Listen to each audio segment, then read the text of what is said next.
députés et sénateurs, vous avez un rôle à jouer pour aider à corriger les excès du passé. Vous les collègues du Grand qui quittez les groupes armés, je vais le dire.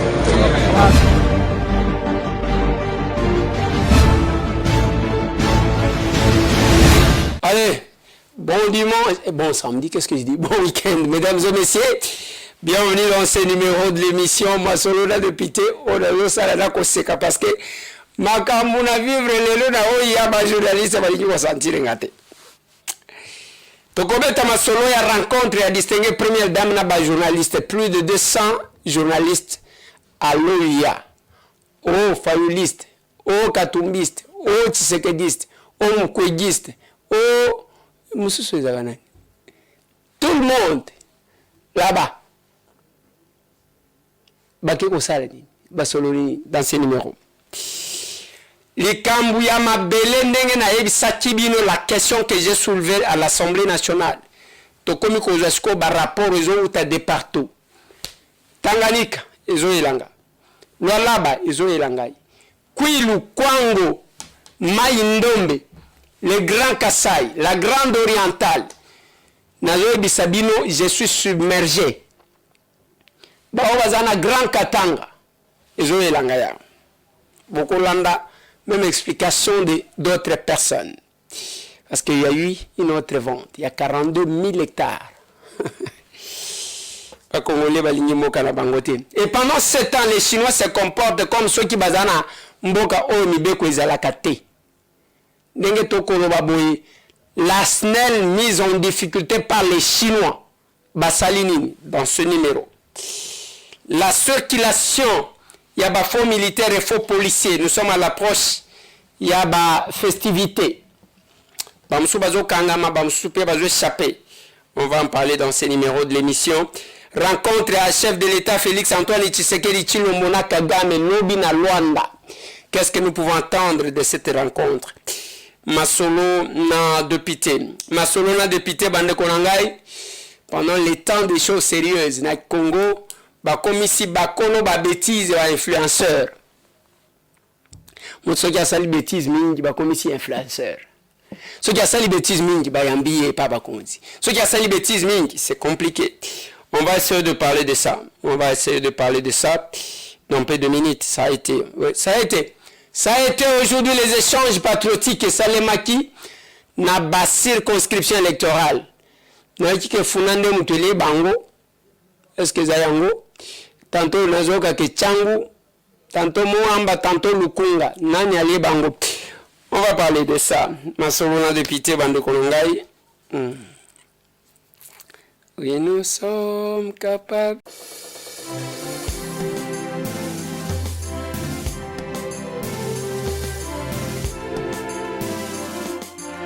Voilà.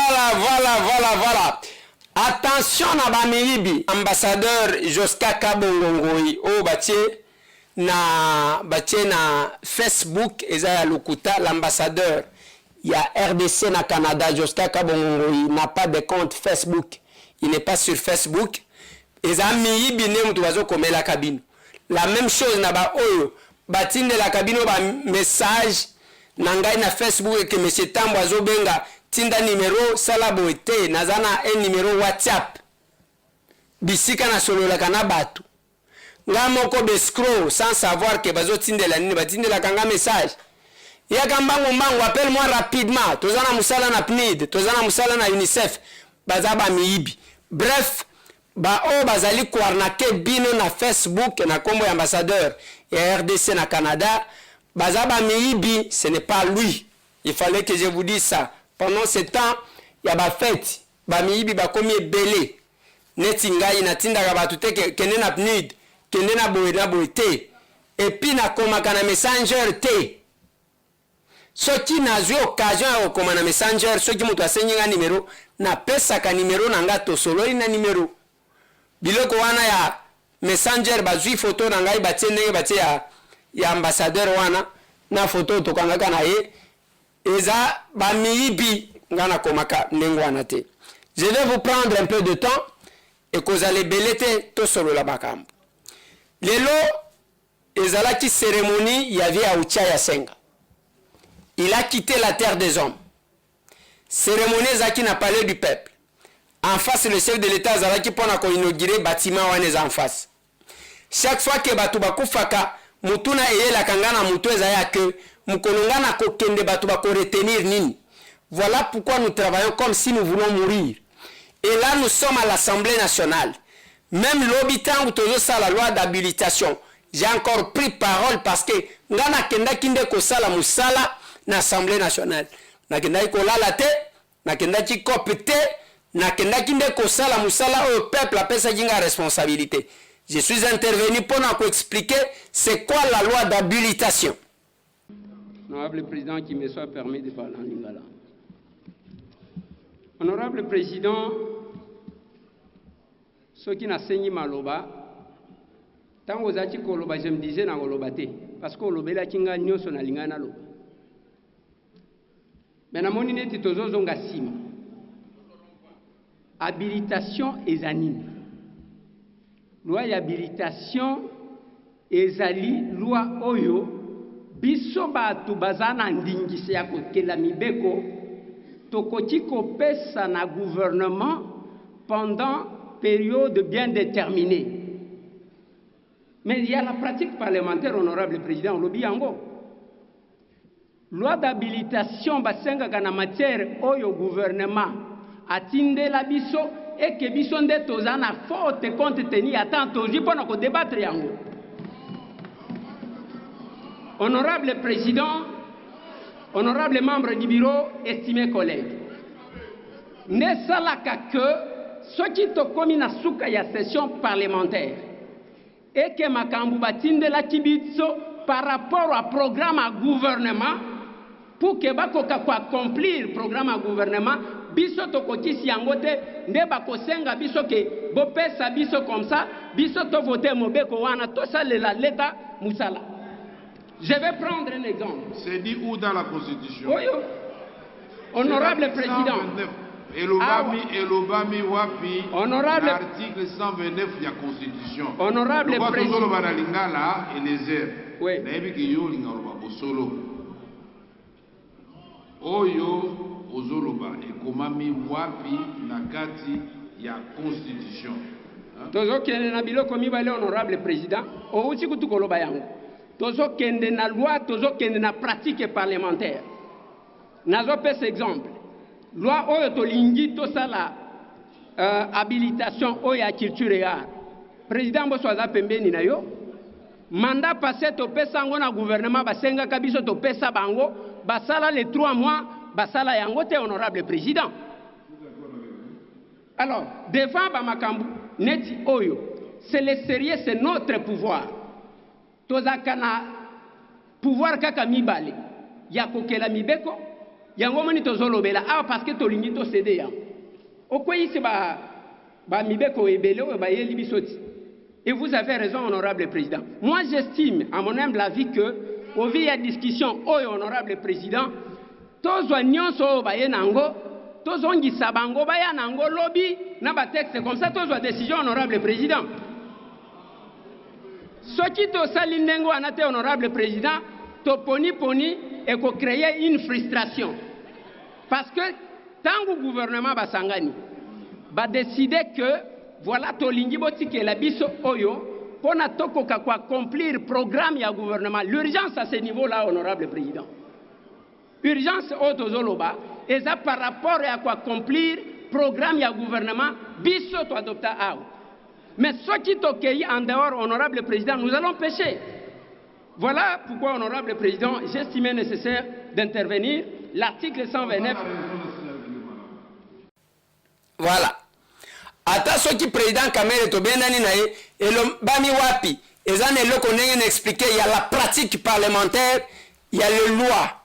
Mutunyo so ayebi yango. Alors, musala na biso yango ana, ya kosala musala. Obotinda kibiso ko kende ko sala. Et tant que tozo sala musala, bande konanga il y a peu. Peut-être qu'on va revenir, la régie va revenir sur ça.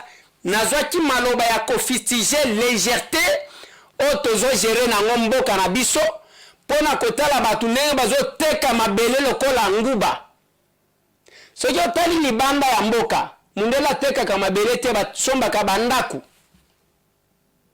mabele batekaka yango te o tozosala bilanga okomona bilanga eza te barrêté j'ai dit j'ai plus de 900 arrêtés ministériels na kati wana nakomi kozwa baréaction ya bato ebele j'ai vu une maman alobaki mpe makambo awa na kwango na kwilu awa 42 000 hectares bandeko na ngai boyoka légèreté ata bamfumu yango oyo bayaka bababa bangaliema oyo bapesaka mindele mabele eza boye te. Nous devons aimer notre pays tobongisango awa bazobenganga partout bachef coutumier pai responsable ya mabele parce que nalobaki ke finalement même bachef coutumier soki aza na mabele na ye il faut asalisa mikanda ya mabele nyonso to wana ça ne se fait pas comme ça eza baréalité na biso te. Pendant que bino boza distrait bandeko na ngai bakotiela bino quelques images bokomona bafoto bachinois bakei na Lualaba na mayo babengi Lwilu bakomi kuna mai wana ya Lwilu soki botali na senango SNEL asala barrage o pona kopesa batuloti liki bango baye na katikati likolo babandi kosala ya bango barrage sans informer personne mokonzi moko ta yebi mai wana ekenaka komi bwaka na lake o babengi Ntseke. Alors la SNEL a constaté que maïezo komate oh maïezo pungwa tondenge nini baye ko vérifier bakuti ba chinois bazo tonga barrage na mboka oya biso batu bayebite batongi pona basala ba makambu na bango ya ba minere bazali ko exploiter logola bazo welela soki na nani le Lualaba la ekotika la carcasse boka ngai parce que le degré il y a exploitation minière ezo salema kuna même na construction ya Lualaba ezo ko kanate ce n'est même pas le 1% bandeko na ngai eza même pas 1%. Mais tozandengwana bakoko na biso tokotikela bango Afrique du Sud bisika bakomi kosomba ba mapango bakoko na biso tokotikela bango Belgique to France États-Unis to Canada bisika batu nyonso bazo welela bandeko na nga to linga mboka na biso. Les Chinois comme ça yoko ngoloko kende na Chine o bandi yoko sala barrage sans que ba pesa autorisation bandeko c'est comme ça. Okokuta batu nyonso to wana bakenda kolia azaka na ye Chinois place à Joaka mbongo ngo zozo wana ce sont des miettes. Même à l'Assemblée nationale beaucoup ne parlent pas parce que baza libreté baza ba petit commissionnaire ba petit coopérant oyo bazo landa batu. Moi j'ai mon indépendance, je défendrai la République, je défendrai mon pays sans kobanga qui que ce soit. Biso tokomi na mboka ya batu baza distrait bao bazo finga batu na internet bao bazo sala bazo longola bilamba bao bazo sala soni na biso babenyango wa influenceur okoma wandi ko inviter bango il faut coopérer na mwana ana biloko na etala maka biloko ya busoba etala maka na bazoba ngana zolo bana bato zana posa eloko ya sérieux kota na YouTube kota na compte na biso ya TikTok tozana TikTok ezapona ko longola bino na kati ya buzoba na compte na biso ya YouTube obeti ndeko Eliezer Tokokoma okozwa biloko okozwa yerte mais tango zotala buzoba a tout moment ko la retard pona ko landa buzoba oya finjo oyo boye batu ya buzoba soki tozozonga ka awa eza pamba te na oya lelo ezala kibenda bikanga na ba journaliste tango kaka na zima loba tozali ko pesa na mbote bien tango première dame akoti batu balobi na senyi maloba papese deke na lobi Eliezer Damu na lobi ce n'est pas possible siko na tikali wana na bandika koloba na suka siko babesi maboko parce que bayoki ngana za ikoloba na zoloba na bango je suis journaliste à vie ngai na za journaliste à vie. La distinguée première dame a eu initiative ya kobenga ba journaliste ya ba tendance nyonso atalisi bango ke moi la politique ne m'intéresse pas trop tala makambo nazo sala tout le monde était épaté surpris tango bamoni ce que cette dame là a fait dans 5 ans parce que c'était vraiment un bilan makambo asali na secteur ya santé, oyo asali na secteur ya éducation, oyo asali na secteur l'autre secteur. Alors atalisi ba secteur d'intervention ya fondation na ye bato nyonso ozwaka mbongo wapi alobi nazalaka na bapartenaire oyo nasengaka yango nasalaka. Les journalistes ont posé des questions et kuna tokutani na bato tu tala bapolitiki muntu Peter Tchani Yves Bouya, tout le monde était là et la première dame leur a parlé. Après alobi bonne année na bino bokende ko fêter. Oui. Nalobi à le côté. Alobi na bango ke bokende ko fêter. Mais ce que j'ai aimé, pourquoi j'ai loué Initiative One, il y a des questions qui peuvent nous mettre ensemble, bande konanga. On ne doit pas tout politiser. Tout comme il y a tendance, nous oublions même la République. Tout politiser. Bon, bien sengolelo. Il y a batou, bamona na kala, bazo monana, bato bazaki kokutana te, bazo kutana, bato bazo sala na bakolat, bakutani, tout le monde était à l'OIA. Je dis presque tous les journalistes, quelques-uns, bazaki invité, tende bayaki te. Plus de 200 journalistes, bazaki kuna. Namoni le kinanga le président ya CESAC, Christian Bosembe, tozaki na excellence le ministre ya information, ya communication et médias, Patrick Mouyaya. Et biso quelques-uns, namoni ba fumutoto, namoni ba ndeko ebele, tokutani c'était bien. Oba chroniqueur ya musique, oba chroniqueur politique. Mais ce que les gens ont découvert aujourd'hui aussi, c'est quoi? C'est quand on a tout mis na lobima. Babilo kwango o ebele. Bolo ki saka ngona ba chaîne ebele te. Au moins ndeko moko ya cellule ba oba sokipaka na presse ya première dame. Alobi que oui batobele bazalaka yo ndeko Eliezer chaîne na yo nde ezalaka te. Heureusement nzamba zana bomoi. Po batu bakobo mangai croyant que ngana zalaka soki neni makamuna loba kanabino ezalaka ya solo. C'est mon régime. Oui, c'est mon régime. Mais nazwaka faveur ata mon côté na loba kanabino cameraman, caméra ya to komi wa bi télévision kota kana uyate. Yango c'est confirmé. Tozaka kaboui. Mais on to salaka to ko sala telle opposition de frustration te. Je fais ce que je peux pour mon pays. Je ne vois pas le pays comme le pays de Félix Antoine Tshisekedi Tshilombo, qui n'est qu'un chef de l'État en fonction, qui passera un jour, mais le pays, c'est notre bien. Notre prière et notre souhait, est que cette fois-ci, Kagame Asuka, et que Kimia Zonga Namboka Nabisu. Bao bazo sala ka jeu ya cache-cache. Bah, continuez comme ça, le jeu à cache-cache, mais retenez que l'histoire de notre pays retiendra. J'ai aimé aujourd'hui, il y a eu plusieurs meetings. Le Kinanga Constant Moutamba, le ministère de la Justice, Azaki Nayaye, na terrain Bouddha, Délice Sanga, Ipung, Azaki Pe Nayaye, cette diversité, la liberté. National les alliés d'Ingomba, Tosali, pour na Kobundisa, pour na Kopekisa. Constitution ya mboka na biso échangé. Alobaka na bino ye soki moindre escarmouche akobeta masasi wapi? Na Rwanda. Akobeta wapi? Na Rwanda. Lelo kuna na eske bitumbisili alakaki akopesa bilenge 6 millions ya misala na bilenge. Mais dans l'ambiance de Lubumbashi, l'État appelle sa misala na batote. Est-ce que Azali Motango Luba solo, toi Azali Motona Lokuta? Motona Lokuta! Est-ce que Biso Tokola la Motona Lokuta? Alobi révision le lot.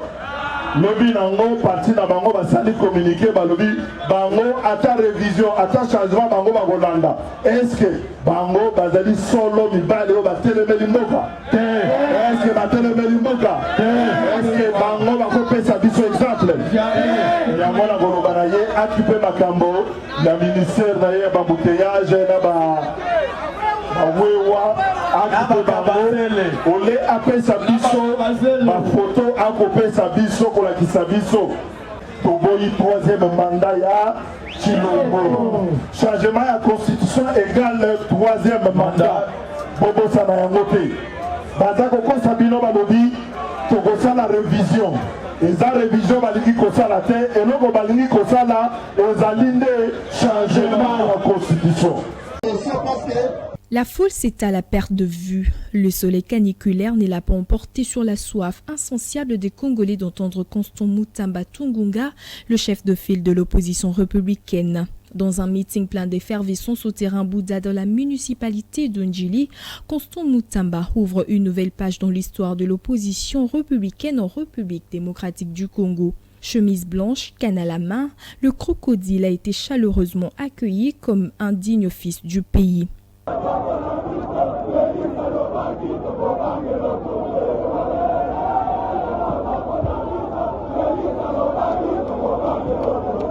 Dans son allocution, le chef de file de l'opposition républicaine a abordé l'épineuse question de la révision du changement de la Constitution. Sans passer par le dos de la cuillère, Constant Mutamba s'est dit favorable à l'amélioration des dispositions de la loi fondamentale. Mais pas que, il a aussi décliné les raisons pertinentes qui ont motivé cette position qu'il a prise.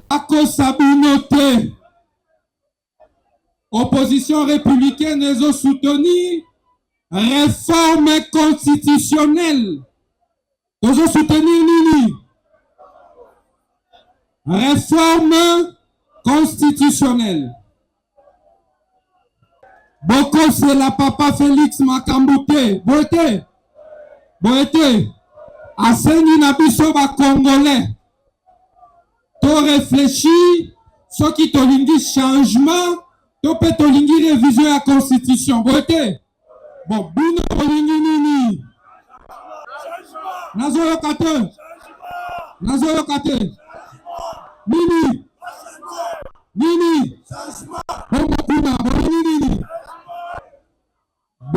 Boko samate tata mokonzi ya mboka alingi changement tope révision ya constitution pona biso bilenge. Est-ce que tata mokonzi ya mboka alobi ete azosala yango pona troisième mandat? Est-ce que alobeli bino yango? Bakosa bino te. Bakinoise na bakinois. Tata mokonzi ya mboka tikali koloba te changement. Tope révision à constitution ezali pona ye azala éternellement na pouvoir. Tokani. Une telle mobilisation est l'expression la plus éloquente de l'influence politique du chef de file de l'opposition républicaine, Constant Mutamba Tungunga.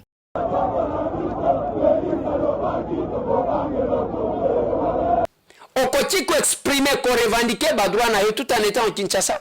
Muto akosala yo eloko ezate. Mais ko kende ko s'associer na ba Rwandais pour faire du mal à votre pays, c'est compliqué. Moi je dis aux gens, je ne peux pas netingai. Je répète. Je ne peux pas aujourd'hui na telemika kana bani ko attaquer l'église catholique te batouana basunga biso. Leurs temples ont été profanés.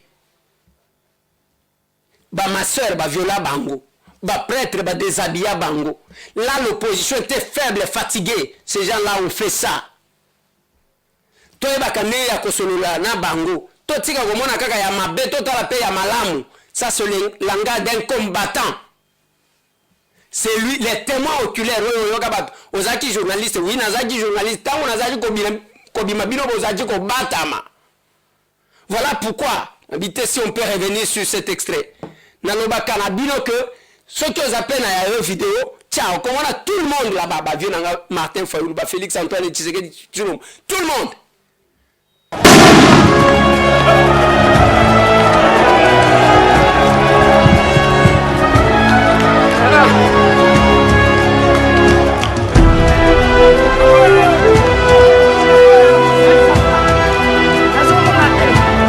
Mutula mutu a publié pe yaye image ya combat ata na Facebook etondi.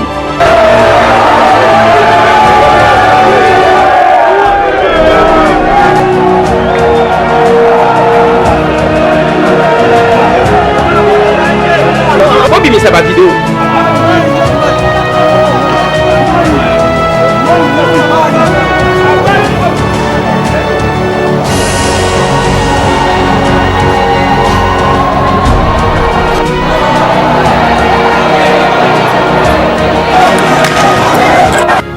na l'équipe bango na combat.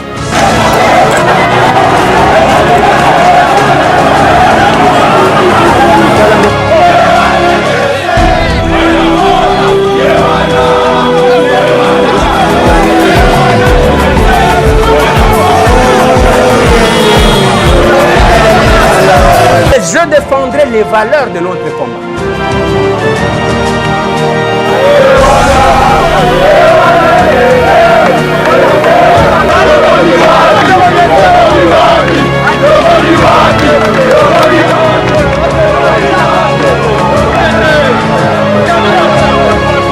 Martin Fayoulou azotalisa bakuke mokolo tokozwa pouvoir kodécorer Eliezer. Yo kanisa alobaki na sentiment mwana okolo lopango Eliezer Tambwe asali makambo mingi mpona mboka oyo.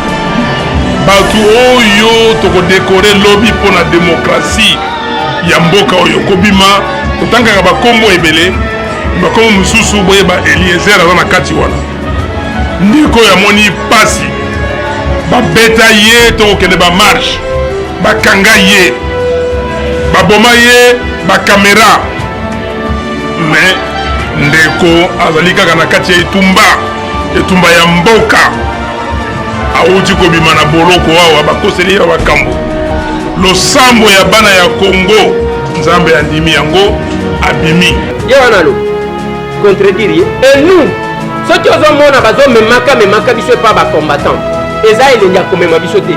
Il se retrouve à nous, tous les combattants.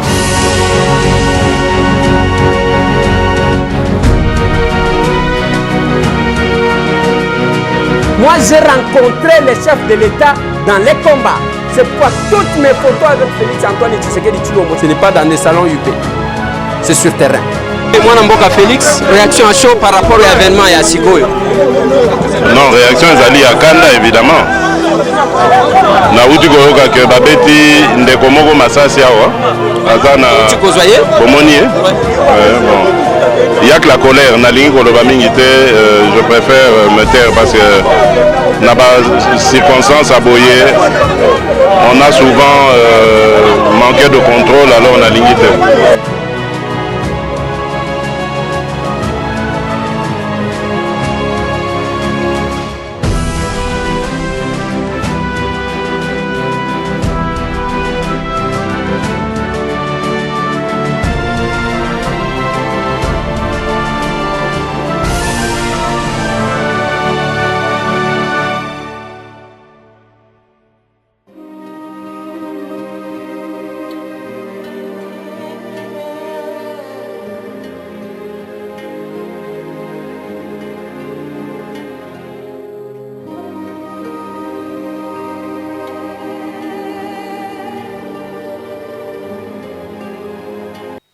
Oui, ça c'est mon parcours.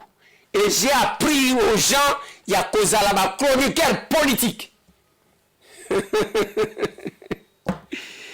Gaïtamwe. Hein? Ah ouais. Oh, c'est la vérité. Kinshasa zagi dominé na ba chroniqueur ya musique. Le succès était ba chroniqueur ya musique bazolo ba bazolo bela zibe bazolo bela boza ba chroniqueur ya musique ne bazala kikuna. Même pour nous toi qui ne pote fois la chroniqueur ya musique. Nous avons imposé. Oui. Nous sommes capables. Ah oui. Ah oui. Ah oui. Voilà pourquoi tozozonga kapona kokebisa bino si a un danger. Dans la circulation ya bafo militaire na bafo policier. Ah bazo fingisa armée na biso, bazo fingisa ba policier na biso alors qu'ils n'ont aucune formation, bazo profiter tala tatawan. Bakanyi ye moko wana yoka ba nombre ya bakarte azana. Ya basoda na kati ya makolo na ye. Zolanda. Matuni ye oza soda. Obi ezo tuna ngoza nani. Zola. Na ibse telemisa mutu bato fiye mutu. Na bimisi saki ya basoda wana na sia makolo na ye. Na waki yango na se. Na ibisie tungula barrière. Telemisa mutu kana auto sola na fiye mutu. Na po ya fiye. Et la tiki biso saki.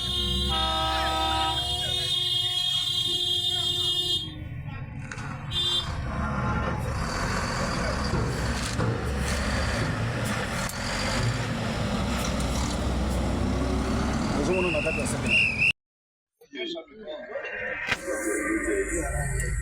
Ekesha mikono. Angaika lezi. Umweke hapa. Jadi tumufunge nani pole pole tujue kani.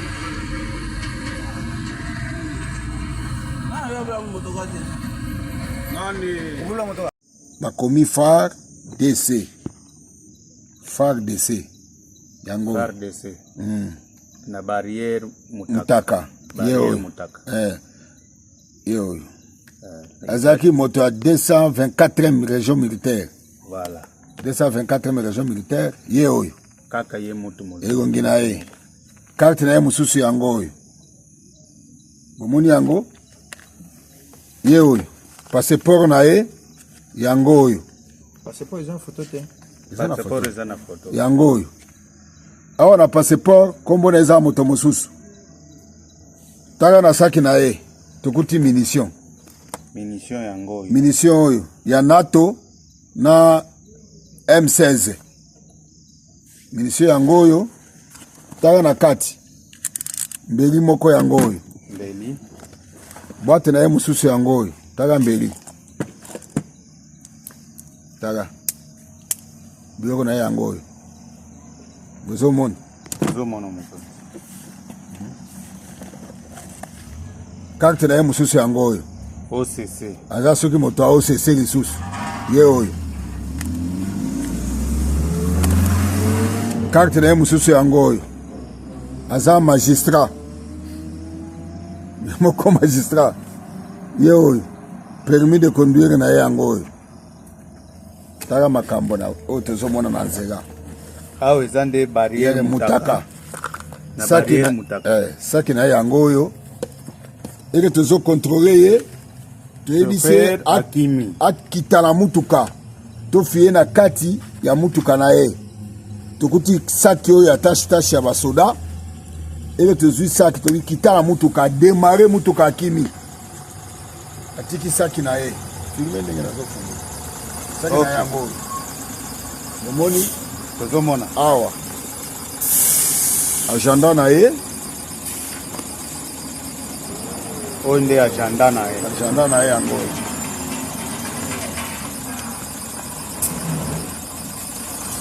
agenda na ye yango oyo oyo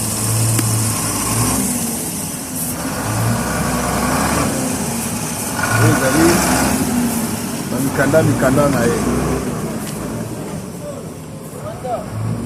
ye mikanda yango oyo sava nde suka ya biloko na ye aza nango na kati sava bakomi FARDC yango na barrière mutaka ye oyo azaki moto à 224e région militaire. Voilà, 224e région militaire ye oyo kaka ye mutu mo egongi na ye carte na ye mususu yango oyo bomoni yango ye oyo passeport na ye yango oyo passeport eza photo te passeport eza na photo yango oyo awa na passeport kombo na eza moto mosusu tala na saki na ye tukuti munition yango oyo munition oyo ya NATO na M16 munition yango oyo tala na kati mbeli moko yango oyo mbeli boîte na ye mususu yango oyo tala mbeli tala biloko na ye yango oyo bozomona moto carte na ye mususu yango oyo OCC aza soki moto a OCC lisusu ye oyo carte na ye mususu yango oyo aza magistrat moko magistrat ye oyo permis de conduire na ye yango oyo tala makambo na oyo tozomona na nzela awa eza nde barrière mutaka saki na ye yango oyo eke tozokontrole ye toyebi se akita na mutuka tofiye na kati ya mutuka na ye tokuti saki oyo ya tashi ya basoda ele tozwi saki toki kitala mutuka démarrer mutuka kimi atiki saki na ye filme ndenge nazofunga saki na yango omoni tozomona awa agenda na ye oyo nde agenda na ye yango agenda na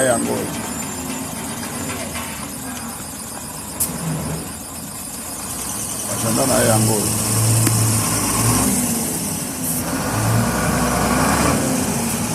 ezali mikanda na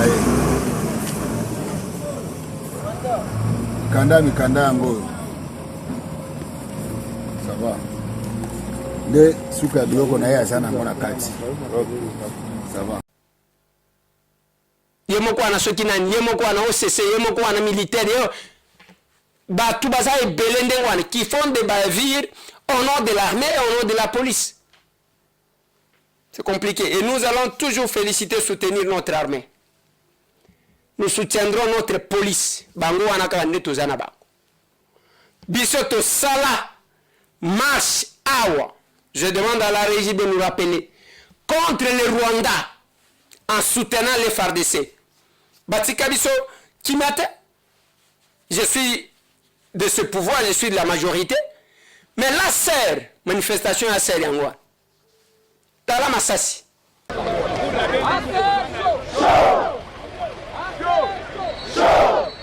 Les capables chaud.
Ezaki gaz lacrymogène te.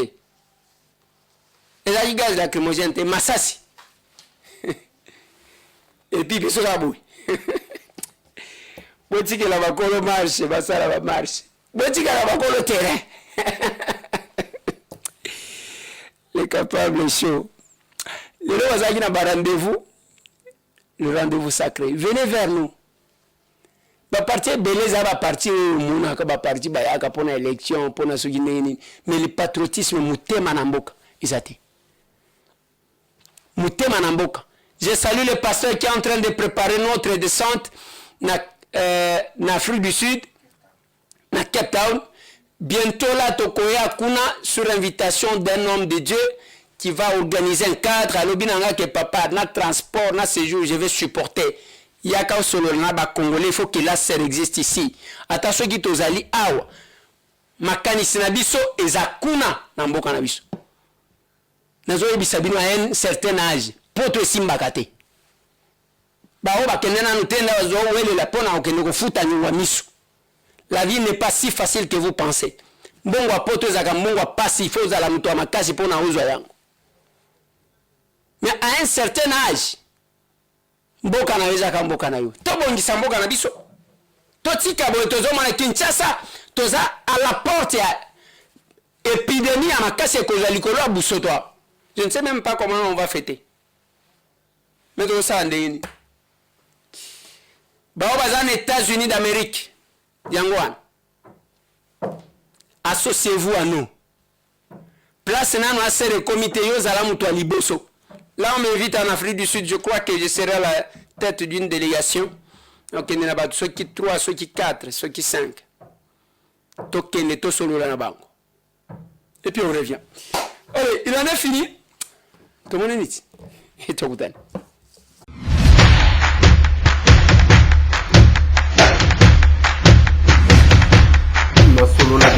Honorables députés et sénateurs, vous avez un rôle à jouer pour aider à corriger les excès du passé.